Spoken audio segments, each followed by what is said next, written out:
Hello, everyone. Welcome to the webinar, Computational Thinking in Louisiana High Schools, Evaluating the Impact on Student STEM Outcomes.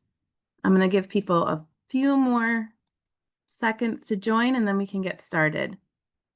While you're waiting, feel free to put your name and organization and role in the chat.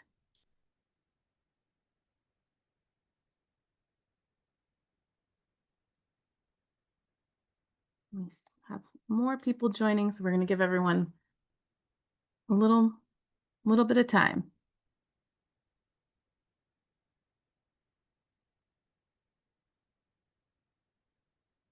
All right. Thank you all for introducing yourself in the chat.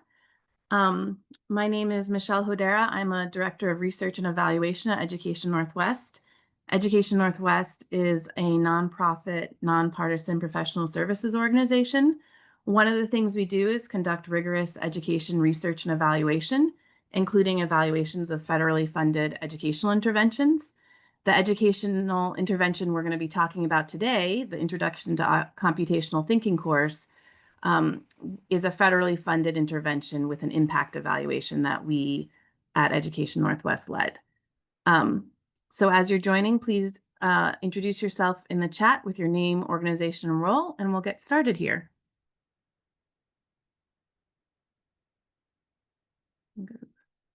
Next slide. Thank you. So we have, I'm seeing participants from Louisiana and beyond, so thank you so much. Keep introducing yourself. And so for today, the organization of our session is the following. Thanks, Ming. So first I'm going to share a little bit about the background on this project and the intervention. And then we're going to dive a little deeper into the course and what it is. And then we'll discuss the impact study design. And finally, we'll end with the findings and implications. So we have an hour with you all today, and feel free to add questions in the Q&A, and we'll address your questions as we share this presentation.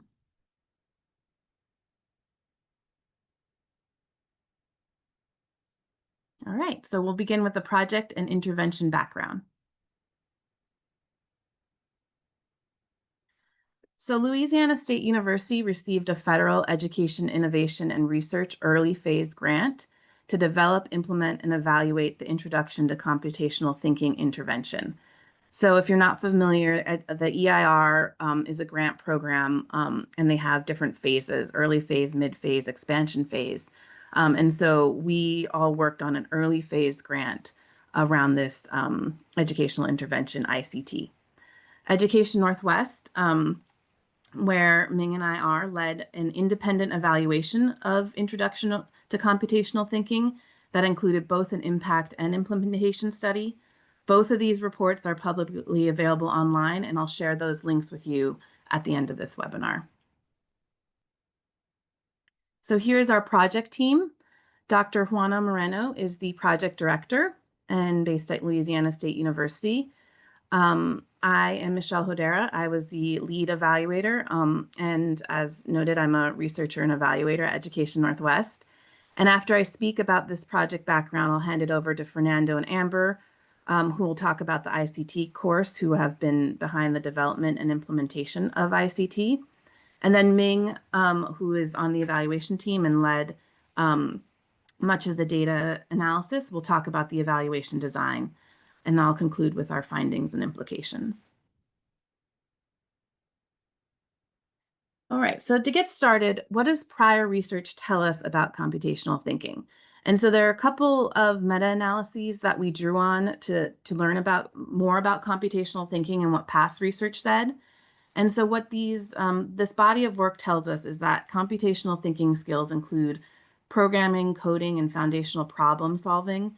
And through computational thinking, learners gain the ability to apply the skills that are required to for computing and computer science to solve everyday problems. And so since computational thinking encompasses proficiencies in general problem solving, it can prepare students not only for the field of computer science, but also for other related areas like mathematics and other STEM subject areas. So the ICT course was created with this prior research in mind. And basically what ICT is a year-long course for students, typically in grades 9 or 10, that develops students' problem solving, programming, and mathematics skills. In addition, in particular, these prerequisite math skills that students don't always master in middle school, but really need for high school and beyond. ICT is intentionally offered to schools with large percentages of students from low-income families and students of color. And you'll see that later on when we talk about the schools that participate in this study, that they serve large percentages of students from low-income families and students of color. So ICT is more than just a course. It has 4 key components. So it has the ICT teacher training, which that is made up of a summer training that prepares teachers to teach ICT and support students' completion of the ICT curriculum. Then after the initial training, teachers attend monthly community of practice sessions. They also have access to an online community of practice where they can ask questions of the ICT developers. And finally, teachers attend an annual refresher training. And so these 4 components of the teacher training help teachers to develop the requisite programming, computational thinking, and pedagogical skills they need to engage and support students in ICT. And once teachers have completed the summer training and are certified to teach ICT, schools can offer the course and teachers can teach it. Another component is the ICT online portal and curriculum. All components of the ICT course are online, and in a little bit, you're going to get to see a little bit of this. Fernando and Amber will walk you through this. There's a portal for teachers and students. The teacher portal has access to teaching materials, grading exercises, the online community of practice. The student portal includes the 4 units with student activities. The third component is teacher recruitment and student enrollment. We need teachers to be recruited for the training and to teach this course. We need students to enroll in it. And so this is a key component of the intervention. One thing to note is that a couple things is that ICT is designed so that any teacher, not only computer science teachers, can provide instruction once trained and certified. And second, during the study time period, the project had a goal that at least 21% of each participating school's grade 9 student population be enrolled in the course. So that we were shooting for, around 1 in 5 students being enrolled in this, 1 in 5 grade 9 students being enrolled in ICT. And since this is a computer science for all intervention, we want the student enrollment in ICT to mirror the school's demographics in terms of gender, race, and eligibility for free or reduced price lunch. And then finally, to support the sustainability and scaling of the intervention, there is a train the trainer session for teachers who have taught the ICT course and want to help train new teachers. So these 4 components make up the intervention. And now we're going to dive deeper into the actual course itself. So I'm going to turn it over to Fernando and Amber. Hi, so I'm Fernando. I've been behind the design and development of this the platform that comes with the course, and also the curriculum that we will see in a while. So this course comes with a platform so that the teachers and the schools don't have to do anything on their side. It is web-based, and we also made sure that it works on phones well. So it's very mobile friendly. Everything can be done, except for the coding. It can be done on a phone, but coding on a phone is really not very friendly. So even though it can be done, some of the coding will need another device. Usually, a Chromebook is good enough. So we made sure that tablets work, Chromebooks work, any kind of device works for this course. And then the same platform is used to deliver the teacher notes and the student materials. So the difference is that the teachers will see extra instructions as in the left side. These green boxes are the extra material that the teachers see for the same exercise that the students are seeing on the right side. Okay, so we can go to the next one. So this is also part of the platform that the teachers use. So the teachers, the exercises that the students do um, are saved into a database, and then the teachers can grade those. But we also have been working on several autograder plugins. So there are autograders for multiple choice questions, but there are also autograders for example, the propagate same grade means that if a teacher grades one question, the system automatically, every time they see the same answer for that, will grade it so that the teacher doesn't have to grade it. So we try to make it as fast as possible for teachers to grade and as easy as possible for teachers to grade. We have been also working on autograders for the code, which is not an easy task to do. And since now we have LLMs, large models, we are also incorporating autograders for the free-form questions, which are also a challenge, were a challenge so far. So the idea is that it has to have exercises. A coding or a programming course that does not have exercises and that these exercises are graded and the feedback shown to the students is going to impact what the students can learn. And we wanted to make sure that the teachers can easily grade. Okay, so these are kind of the ideas behind the course. So the main thing is that this is a course that it has quite some programming, but it's not a typical programming course. So we are using programming mainly to try to teach some computer science and at the same time some mathematics. So many coding courses have the problem that they either are too restrictive, so they say write a variable name whatever and set the value to 5, or they are too open and they say, okay, here is your platform, play with it. And we try to steer away from those two extremes, because what we wanted is what we call guided exploration, in such a way that the students are not told exactly what to do. There are many possible answers, but at the same time, it's not completely open to exploration, because it's very difficult. It's like learning physics and you say, here is your lab, now learn physics. That's very difficult to do for a typical student. And then we use the coding to teach the one of the most important ideas of computer science, which is manipulating aggregate objects. What people usually call arrays or objects or things like that. So that's the central, one of the central ideas of computer science is manipulate those objects, and also at the same time we use it to teach some mathematics or to reinforce some mathematics, and especially one of the key ideas is the developing the fluency in algebraic manipulation. So what does that mean? So there are many exercises in the course that consist of rewriting code. So in mathematics, you have properties like the commutative property, the associative property, the distributive property.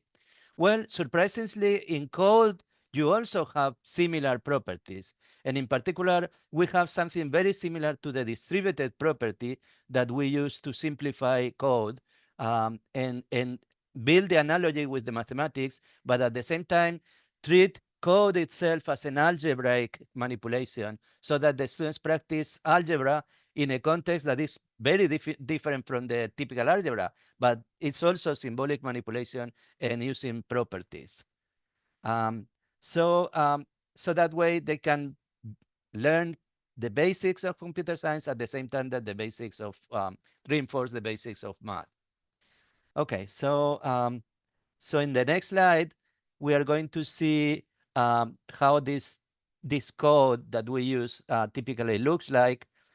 So on the left side, what you see is code that uses basically everything that we teach in the course. So So surprisingly, there is not so much to learn in terms of keywords of the language and things like that. The language is very similar to Python in syntax, but the semantics, the way these operators work is closer to mathematics than a typical Python. And we don't make emphasis on the syntax because everything that you see there is almost everything that you need. So as you see, we have different shapes. This green has shapes, rectangle and circle and polygon down there. And we have variables. Everything is in the form of some variable equals to something, or some function is defined as the orange things, title and house. These are functions. So which follow the same syntax as in mathematics. You see title of n is equal to whatever. So it's like f of x is equal to x plus 1. It's just a different function, but it follows the same kind of idea. And below the title line, there is this distributed that you see that mimics the distributed property in mathematics, but it allows us to actually simplify code by distributing functions over a range of objects in this case. So the semantics itself is very similar to what you would do in mathematics, and we use lists instead of sets, but the idea is kind of the same. You put aggregate objects together, and then you treat them as a single object. But this idea of emphasizing manipulation of code and manipulation of these algebraic expressions is all over the course. If you want to go to the next slide. So this is just an illustration of that code, what it produces. So, and later Amber is going to show you actual student work. So this is just an example that I put together to illustrate all the keywords that we use in just one single slide.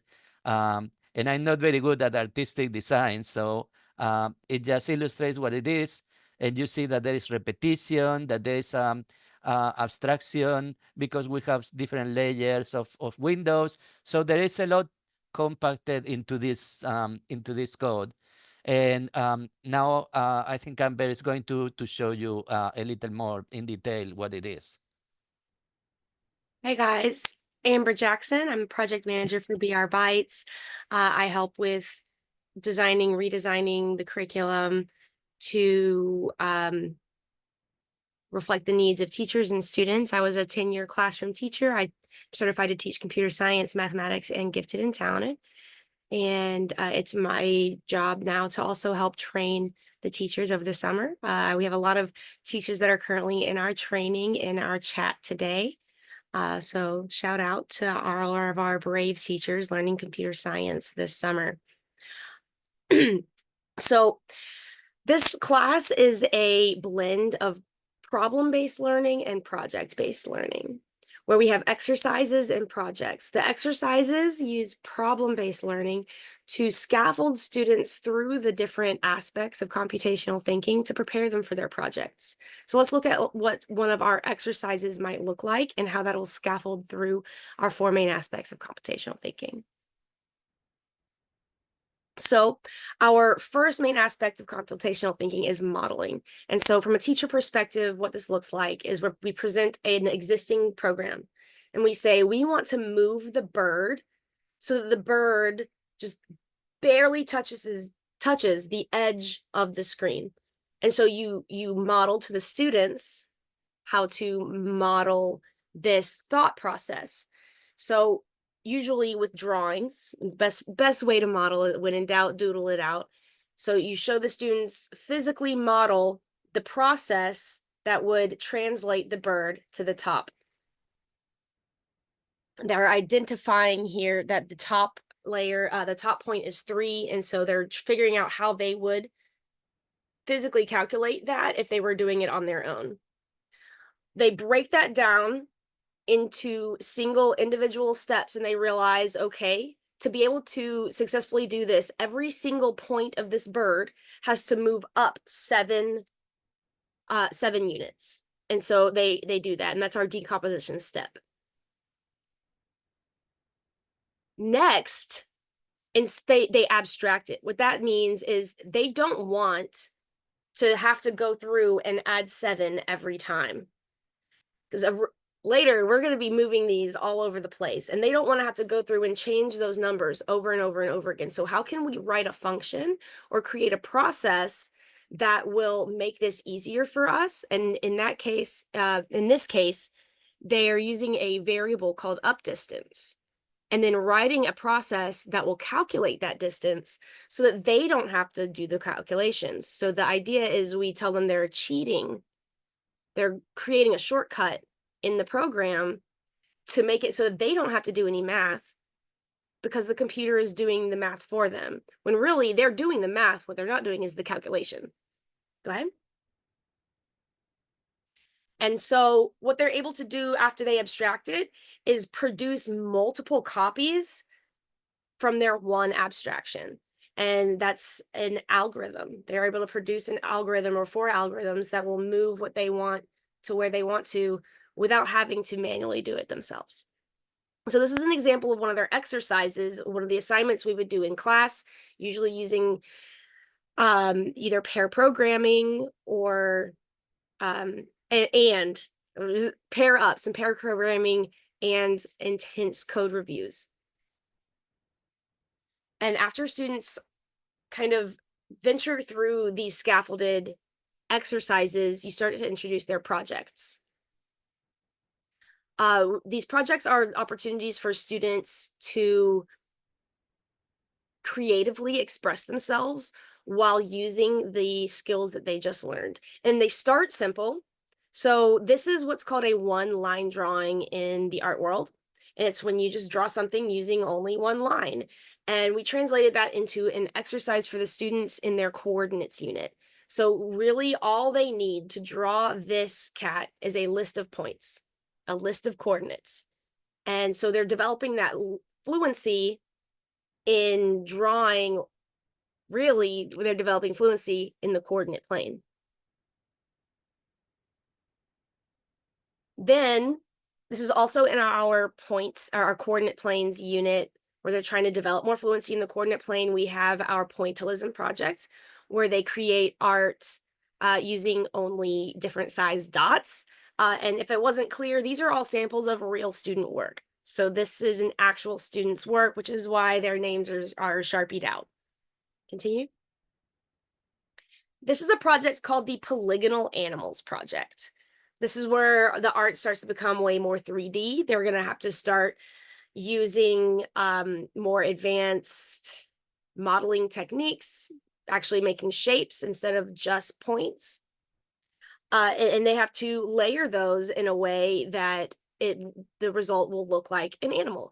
And this, as a student, one of my students I was very proud of, created this penguin. Here's another example of a polygonal animal project. They don't all always look that way, like almost like a real penguin. Sometimes they are more chibi, sometimes they are more blocky. And the point is, if it looks like an animal, we love it, right? As much creative expression as the students can have, the better educational experience they have. This is one of our final projects. It's called the Quilt Project. It's one of our best projects, I think. You put students into groups and they each discuss their own cultures and the values from their cultures. And they determine amongst themselves what values their cultures share. And whatever their shared values are is going to be the theme of their quilt. Each student designs their own panel for their quilt. So as you can see, there's 4 different designs in this quilt. So this was a group of 4 students. They each designed a panel. And then after they designed their panels, they had to figure out a way to shrink their panels and make multiple copies into the same code, which is a challenge on its own.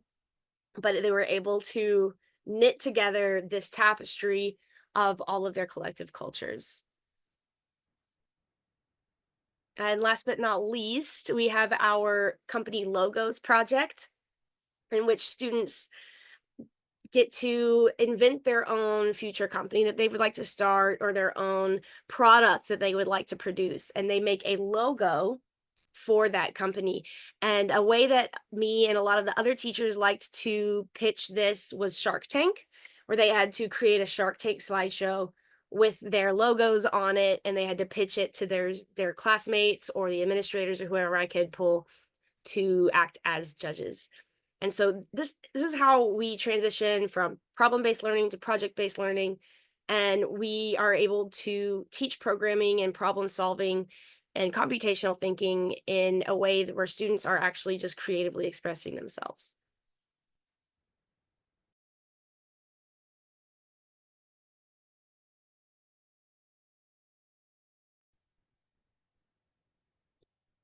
The impacts, I'm gonna talk about impact study design.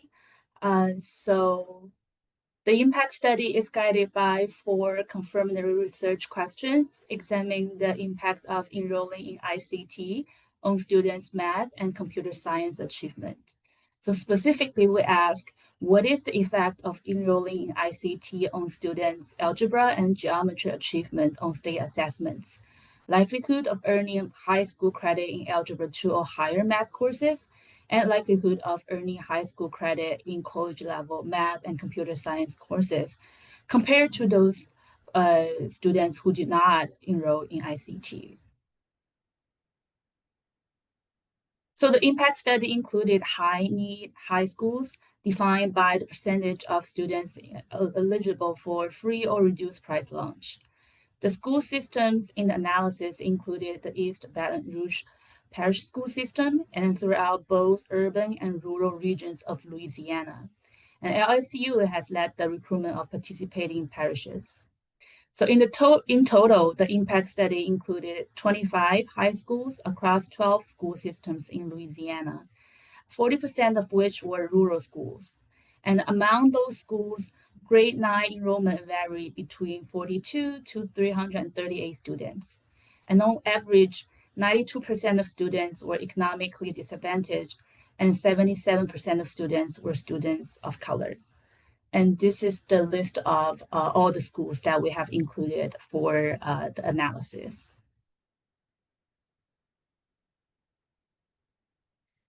There are 4 key components in the evaluation design, independently developed by our team, the Education Northwestern team.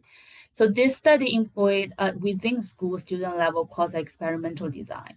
Students who took ICT concurrently with Algebra 1 in grade 9 or 10 formed a treatment group. These students were matched to other students in the same school and grade level who took Algebra 1 only and did not take ICT in the same school year. And those students formed the comparison group. The study established baseline equivalence for the treatment and comparison students on pre-intervention socioeconomic status as measured by free or reduced price lunch eligibility and baseline math state assessments across scores at grade 7 or 8. We used propensity score weighting to adjust our outcome models for non-random selection into ICT and isolate its effect on student outcomes. And our final analysis used weighted multi-level regression models that included a set of student demographic characteristics, grade level, baseline math performance, and random effects for schools. So as we mentioned, we examined 4 student level outcomes for impact evaluation. 2 of these outcomes, the Algebra 1 achievement and the geometry achievement, are based on state assessment scale scores measured by the Louisiana Educational Assessment Program LEAP 2025. These 2 outcomes fall under the algebra and the geometry domains, respectively, as defined by the WorkWorks Clearinghouse.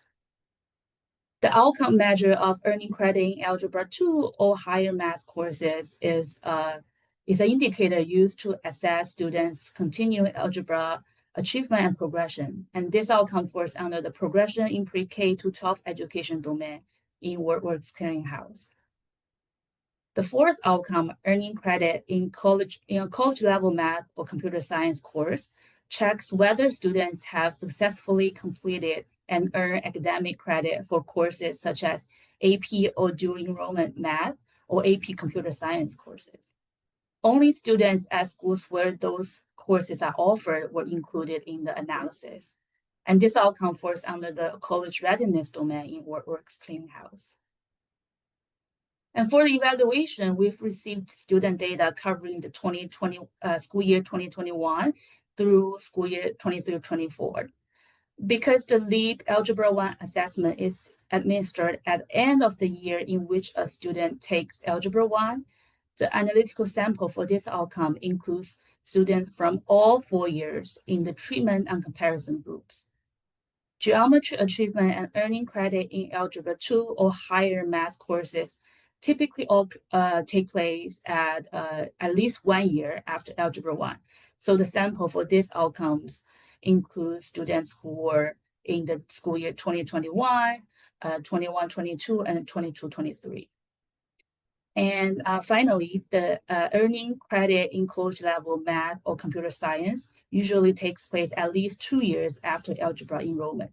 So the sample for this outcome is limited to students who enter either condition in school year 2021 and 21-22. So to provide a sense of how many students we included in the analysis, this bar chart demonstrates the sample size per outcome measure. The analytical sample is largest for Algebra 1 achievement, followed by earning credit in Algebra 2 or higher. The other two outcomes, geometry achievement and earning credit in college level math or computer science, had smaller sample sizes in the analysis.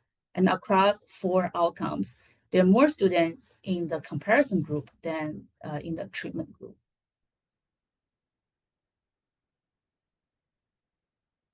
And to assess baseline equivalence, we used, as mentioned, we used a weighted multi-level regression to estimate the differences in key demographic characteristics and middle school math achievement on the state assessment between the treatment and comparison students included in each outcome measures. And this bar chart shows a comparison of student characteristics in the analytical sample for the LEAP algebra score outcome. We examined student composition by eligibility for free or reduced price lunch, race, and gender. And this figure indicates that students in the treatment and comparison groups are very similar across all 3 characteristics.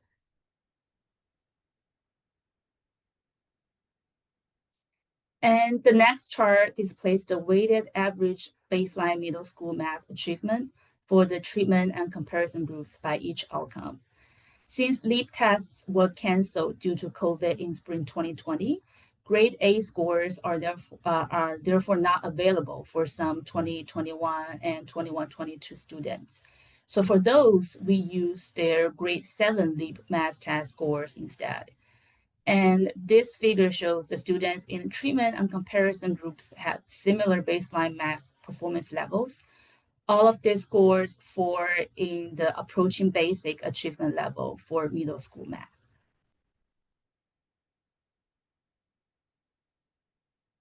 And next, I'll turn over to Michelle to talk about the findings. Thank you, Ming. All right, so let's get into the findings. And so as a reminder, Ming just presented on our design, and we're comparing the outcomes of students who took ICT concurrently with Algebra 1 to very similar students in the same grade level and schools who just took Algebra 1 in that same school year. And so looking at our main outcome, the most proximal outcome to the intervention, Algebra 1 achievement, we find that students who participated in ICT and Algebra 1 concurrently scored 3.8 points higher on the LEAP 2025 Algebra 1 state assessment than similar students who only took Algebra 1. And this result is statistically significant.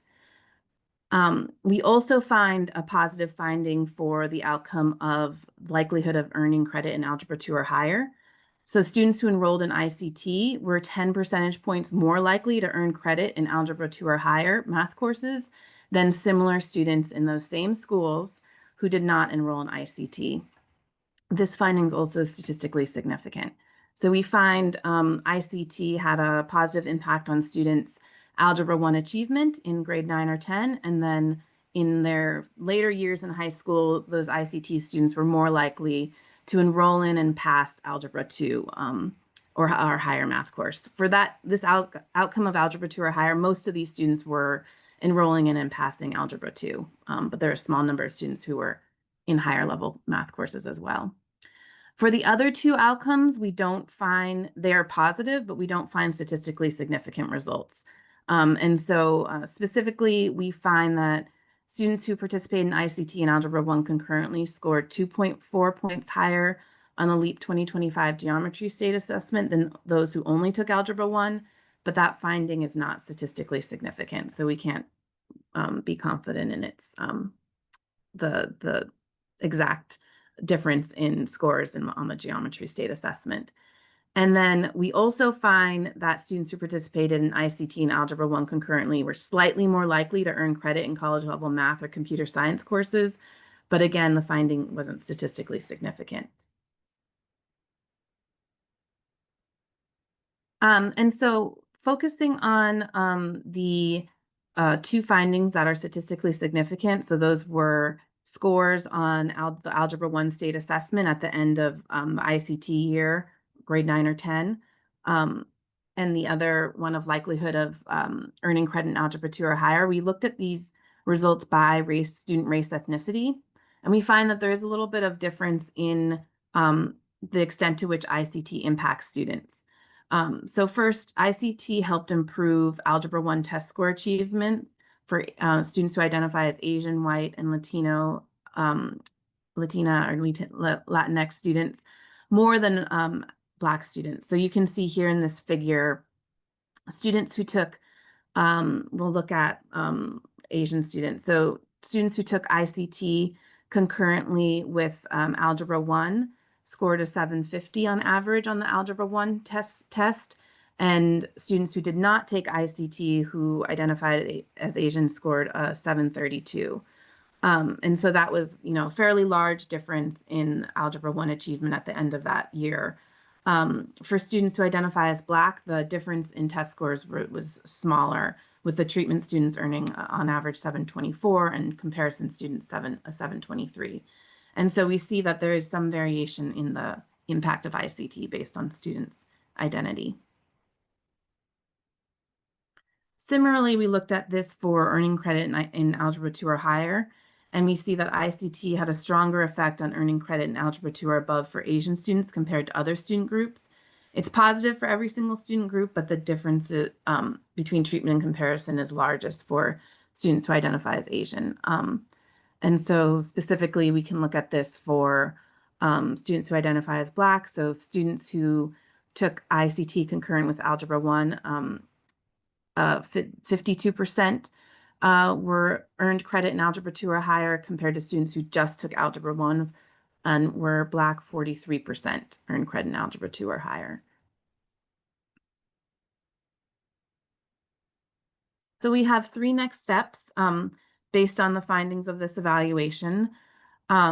So first off, going back to the implementation, we studied the implementation of ICT in detail, and we didn't go over those findings today, but we actually found that the intervention didn't meet expectations for adequate implementation fidelity across all the key components. So for example, we had some very high standards for the ICT teacher training and teacher recruitment and student enrollment, and the ICT intervention didn't meet those standards across all those indicators that we had developed as a team.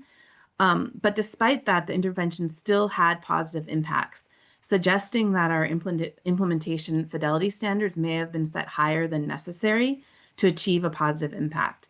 So more research is needed to determine what is adequate fidelity of implementation for this intervention. We may have had, we had high standards about student enrollment, high standards about the curriculum implementation. So those standards need to be revisited to determine adequate fidelity of implementation. In addition, when we looked at the extent to which classrooms made it through the curriculum, few classrooms made it all the way through the ICT curriculum. So future research should really look into what lessons, unit, and competencies are most important for algebra and math course mathematics achievement, and how ICT facilitates the transfer of skills to mathematics and other subject areas, and what are the most important components of ICT that are important for other subjects beyond computer science. Second, so this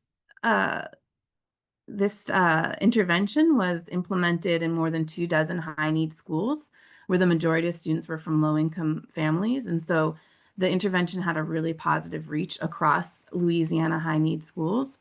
And we found that ICT met its goals of using a computational thinking course to support students' mathematics achievement. We find ICT boosted student scores on the LEAP 2025 Algebra 1 assessment by almost 4 points, and increased the likelihood of earning credit in Algebra 2 or higher by 10 percentage points. But we see there's variation across student groups by race, ethnicity. We see, fairly significant impact on students, but a smaller impact for students who identify as Black.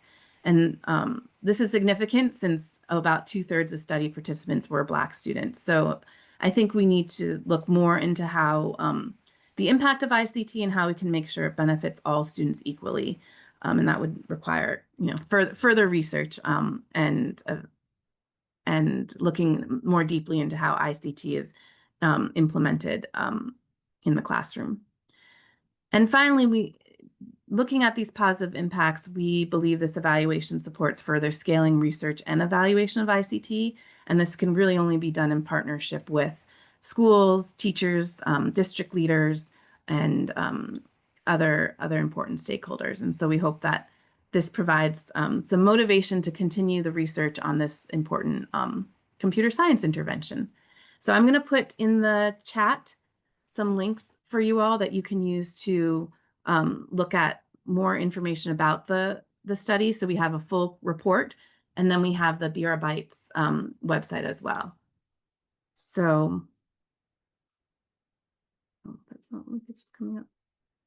And if there's any questions, please put them in the Q&A and we can answer those at the end of the right now.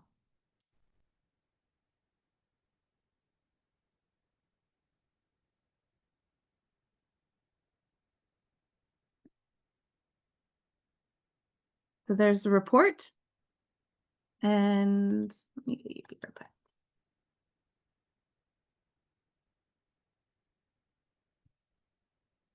And I see one question about the slides. So yes, we can send out the slides to all people who registered along with these links that I'm putting in the chat so that you have them. I would like to point out that we also at one point broke down the scores based on their previous test score. And the students that were already at a mastery level were just as likely, if not more likely, to grow those 4 points than the students that were struggling. So this is, those students that are already at mastery in a mathematics classroom are the ones that you really struggle to get to grow to the next level. And a lot of schools really push to try to get those students from mastery to advanced. And something like this that can boost them those 4 points might be something that could be beneficial to the school and to the students. Thank you, Amber. So I see a question about if students can self-select into the course or select to attend the course. So there was a lot of, so each school decided how students ended up in the course. And there was a lot of movement in and out of the course. So the design that we selected to use was just students who eventually enrolled in the course were in our treatment group, and students who didn't enroll were in the comparison group. But yes, there was a lot of selection and movement of students in and out of electives. Most of these students were grade 9 students, and so there was a lot of student choice at the beginning of the school year, that we saw a lot of student mobility and so I would say yes, students could self-select into the course, but of course I don't know what every school policy and practice was around this. I convinced my school to randomly select a lot of students to fill at least one of the classrooms. But then students could also self-select for another class hour. So they had one class hour of randomly selected students that were just like, you're taking computer science this year. And then we had another section of students that were self-selected. They wanted to take the class. By the end of the year, I had just as many students in each class that were actually interested in computer science. But so it really did depend on whether the school, how the school implemented self-selection or not self-selection.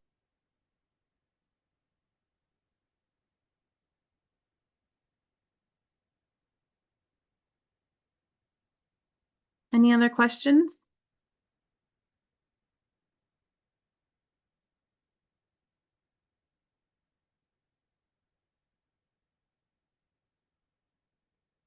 Okay.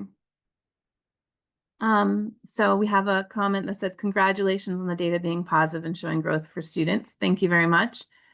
So I think this might be for Fernando or Amber. How long has ICT been active in schools? I will say for the study, we just looked at the 2020-21 school year through the 23-24 school year.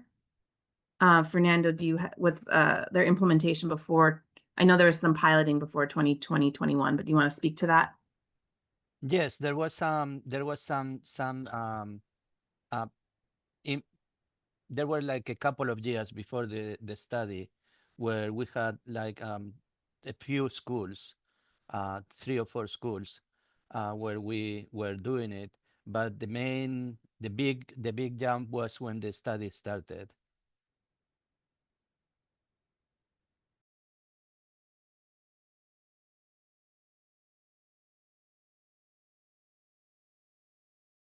What is the other question? And the other question is about the program or curriculum students enrolled in before the program. Well, there is all kinds of programs going on in schools. So so when we started, actually computer science was not a thing in Louisiana at all. So we were one of the first that were talking about computer science in Louisiana, and we were received with what computer what. So there were a few schools who basically the most technical schools who were who had programs in computer science, but in general what schools look is for STEM, and they don't care what STEM is as long as it is STEM. So there were all kinds of programs related to STEM, and this course fit within that category because it's not a core course, so it's not going to touch the core classes. But they always have some electives, and they like to have one that at least one that is STEM. So and they rotate through different STEM programs, and this is where we fit. So Okay. now probably in the future, since now computer science is going to be a requirement for graduation in Louisiana, then we will probably fit in the compulsory computer science, competing with other computer science offerings in the state. So that's related, Fernando, to a question. Are you optimistic that enrollment will increase with new computer science requirements? Well, I'm not sure. We will see what happens, right? Because there's always a lot of, I mean, if it was just academics, but there is also many other criteria that comes into how schools choose their courses.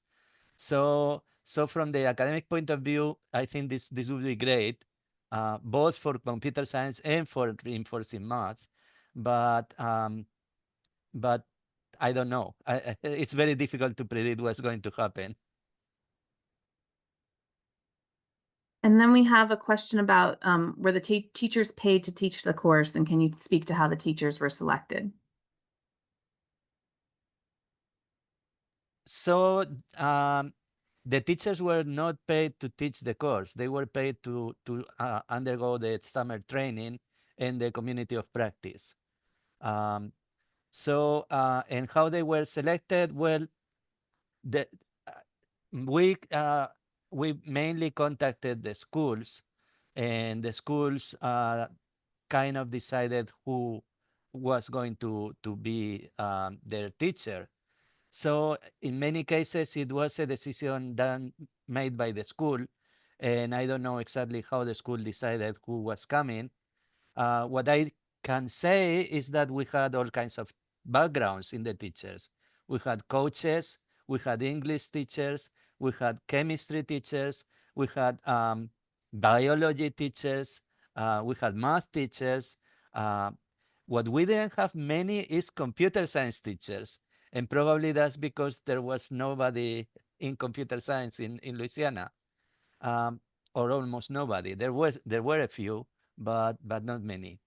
And business, there were also many teachers with a business background. So, but I don't know whether they were told to do it or they chose to do it. And well, in some cases I know, but in general I don't. Okay. We have a great question here. Did we get any information about how the ICT teachers may have seen changes in the teaching practices? And so that is such an important question. It was not part of the scope of the impact evaluation that Education Northwest did, and the implementation study we did was super objective. We were looking at like, did teachers access this? Did teachers attend? So we didn't get into teaching practice, but it's so important because it would explain, why we're seeing positive findings, why we're seeing the transfer of skills from computing to mathematics.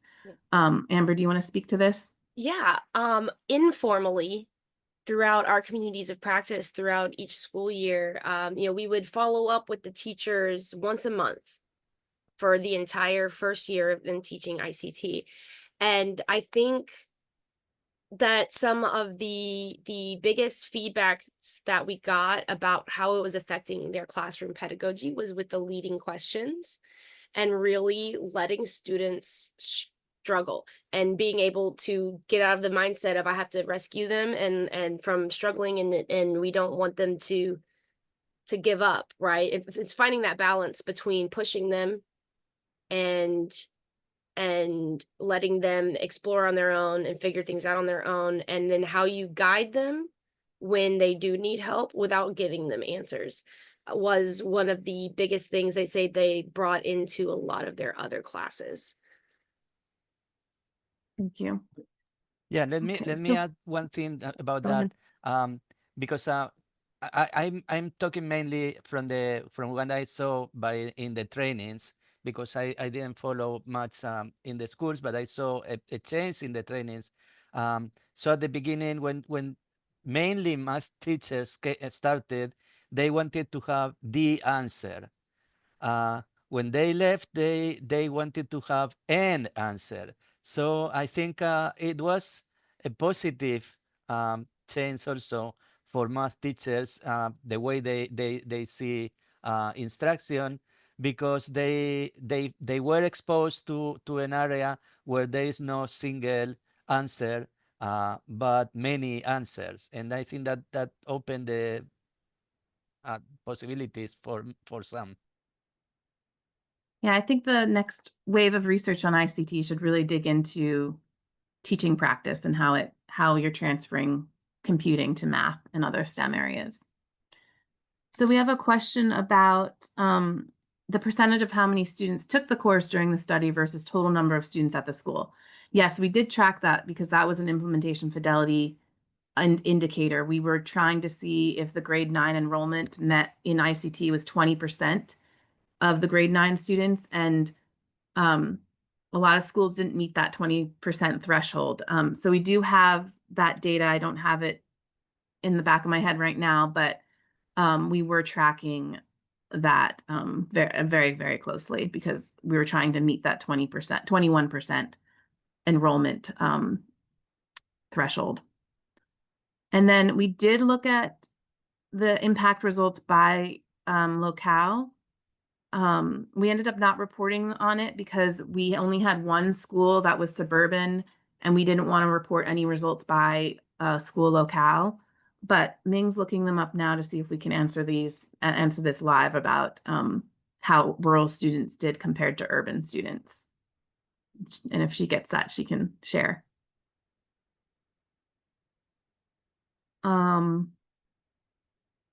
Let's see if there's other questions. Program and teacher retention. We did also track that.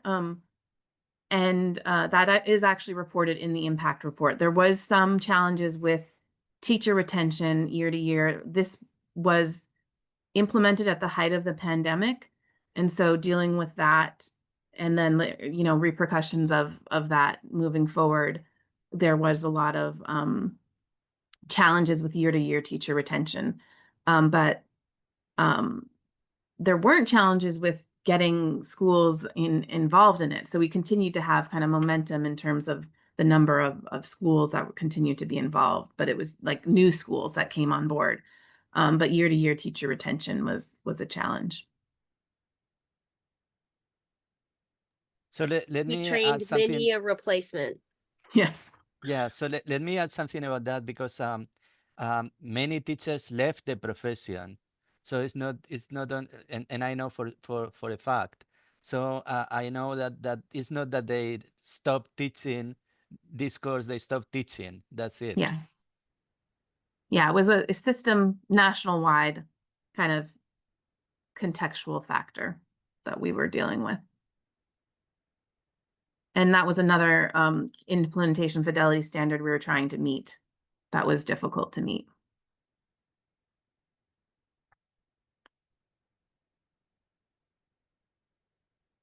Is there any other questions? I'll give Ming one more minute to see if we can locate our, let's see, Do we one have more. any former or current ICT teachers in the chat? If you have anything to say or share, we'd love for you to share that in the chat as well for the people listening. And while we're waiting for that, Ming did find that the rural students showed some of the largest gains in algebra scores and earning credit in advanced math. We had a lot of rural schools in the study. At least 40% of the participating schools were rural.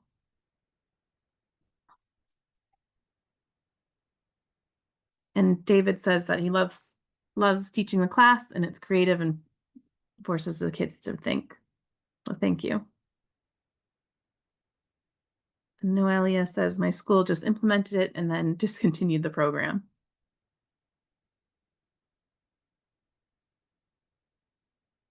Lots of competing challenges these days. And a question about, is the program going to be scaled nationally?